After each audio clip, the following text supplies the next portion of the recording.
ल साथीहरू यो चाहिँ माल्टाको एउटा टापु कमिनो भन्ने टापु हो। आज यो टापुको चाहिँ हामी यहाँ चाहिँ अब यसो घुमफिर गर्नको लागि आइरहेका छौँ। अब कस्तो लाग्छ तपाईँहरूलाई यसो हेरेर प्रतिक्रिया दिनु होला।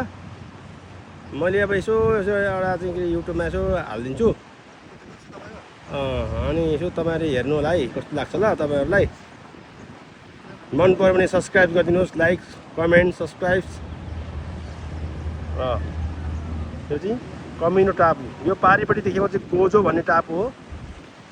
यो यहाँ विभिन्न धेरै टापुहरू चाहिँ बनेको देश, एउटा सानो युरोपियन देश माल्टा। यसको परिचय त तपाईँलाई थाहै होला। अब धेरै अब के भनिराख्ने। यो चाहिँ कमिनो टावर, यहाँ चढेर यो चाहिँ घुम्ने हेर्ने।